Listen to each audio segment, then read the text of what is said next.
फिर से स्वागत है आप लोगों का एक और नए वीडियो में।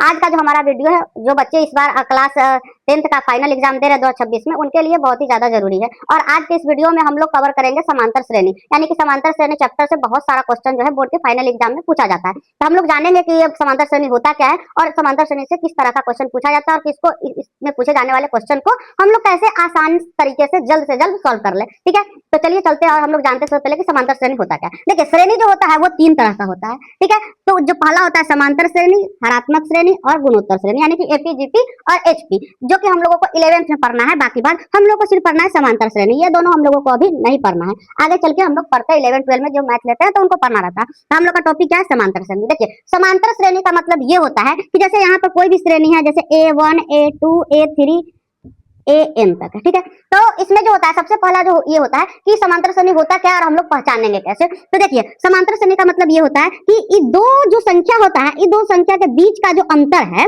वो क्या होना चाहिए? समान होना चाहिए। ठीक है, प्रत्येक और एक जैसा ही होना चाहिए। जितना भी दो संख्या है, प्रत्येक संख्या के बीच का अंतर क्या होना चाहिए? समान होना चाहिए। अगर प्रत्येक संख्या का अंतर समान है, इसका मतलब दिया हुआ श्रेणी समांतर श्रेणी है। अगर दिया हुआ संख्या का जो दो अंक है उसके बीच का अंतर समान नहीं है तो वो समांतर श्रेणी नहीं है। जैसे कि उदाहरण के लिए मान लीजिए हम यहाँ पर लिखे 4 6 8 10 12 और बोल रहे हैं ये समांतर श्रेणी है या नहीं है। तो इसको जानने के लिए हम लोग क्या करेंगे कि बाद वाले पद में से पहले वाले पद को घटा के देखेंगे। तो 6 में से 4 घटाएंगे तो कितना हो जाएगा? 2। फिर बाद वाले में से पहले वाला घटाएंगे, 8 वाला में से 8 में से 6 जाएगा तो 2, 10 में से 8 जाएगा 2। इस तरह से हम लोग देखेंगे। अगर बराबर आ रहा है, देखिए सबके दो बीच का अंतर कितना है? 2 2 2। इसका मतलब ये जो श्रेणी दिया गया है वो समांतर श्रेणी है। अब मान लीजिए कि जैसे कि यहाँ पे दे दिया 4 7 9 12 14। ठीक है, अब देखिए इसके बीच का अंतर निकालिएगा तो इसके बीच का अंतर 3, इसके बीच का अंतर निकालिएगा तो 2, फिर इसके बीच का अंतर निकालिएगा 3, फिर इसके बीच का अंतर निकालिएगा तो 2, जो कि बराबर नहीं है। कहीं पे 3 आ रहा है तो कहीं पे 2 आ रहा है। इसका मतलब ये समांतर श्रेणी नहीं होगा। तो उम्मीद है आप लोग समझे होंगे कि समांतर श्रेणी कहते किसको है। तो समांतर श्रेणी हम लोग वैसे श्रेणी को कहते हैं जिस दो संख्या, जितना भी श्रेणी में जितना भी संख्या है, सब संख्याओं का बीच का जो अंतर होता है वो कैसा रहना चाहिए? एक समान रहना चाहिए। और अंतर कैसे पता करते हैं? तो बाद वाला संख्या में से पहले वाला संख्या को घटा के देखते हैं। अगर सबके बीच का अंतर लगभग समान आ रहा है, एक ही जैसा आ रहा है, तो वो समांतर श्रेणी होगा। अगर एक जैसा नहीं आता है तो वो समांतर श्रेणी नहीं होगा। फिर देखिए यहाँ पे क्या है कि जैसे कि समांतर श्रेणी जो होता है तो उसमें कुछ पद होते हैं, उनका नाम होता है। जैसे हम लोग कोई भी समांतर श्रेणी लिखते हैं, जैसे कि मान लीजिए कि ये समांतर श्रेणी होता है, तो समांतर श्रेणी को बेसिकली हम लोग इस रूप में लिखते हैं A1 A2 A3 करके AN तक लिखते हैं। यानी कि जो एक नंबर पे, आप जैसे मान लीजिए यहाँ पर 1 2 3 4 5 हम लोग लिखे, तो इसको एक नंबर पे जो रहता है उसको हम लोग बोलते हैं प्रथम पद। क्या बोलते हैं? प्रथम पद। और इसको हम लोग सूचित करते हैं स्मॉल a से। जो श्रेणी का पहला नंबर जो रहता है उसको हम लोग क्या बोलते हैं? प्रथम पद बोलते हैं और उसको सूचित करते हैं स्मॉल ए से। और जो दूसरा नंबर आता है उसको बोलते हैं A2, जो 3 नंबर पे आता है उसको बोलते हैं A3। जो जितने नंबर पे आता है तो पद को हम लोग ए से सूचित करते हैं, उसके नीचे वो नंबर हम लोग लगा देते हैं। अगर 10वां पद है तो A10।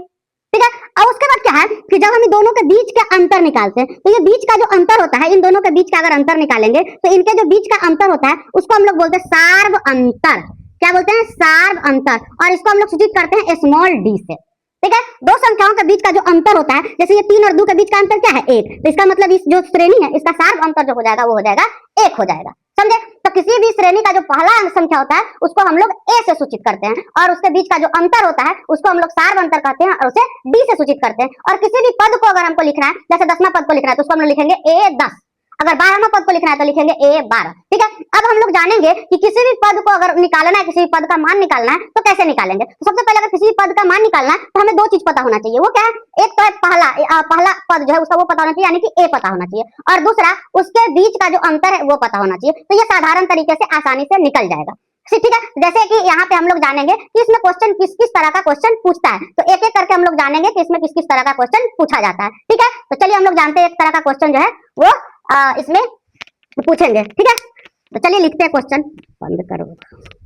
अब जैसे देखिए, मान लीजिए कि यहाँ पे एक क्वेश्चन है। ये क्वेश्चन क्या लिए कि यदि किसी एपी का प्रथम पद क्या है? 4 है और इसका जो सार्व अंतर है वो कितना है? 6 है। तो कह रहा है एपी का 12वां पद ज्ञात करने के लिए। 12वां पद ज्ञात करने के लिए, यानी कि जब हम लोग एपी को लिखेंगे तो 12 नंबर पे कौन सा पद आएगा। देखो यहाँ पे कंफ्यूजन जो है वो बढ़ता रहता है। दो हल्का सा कंफ्यूजन से दो क्वेश्चन जो होता है आपको एक ही जैसा लगता है। ये है कि 12वां पद जो यहाँ पर जो A12 जो है वो कै नंबर पे आएगा। ठीक है ना,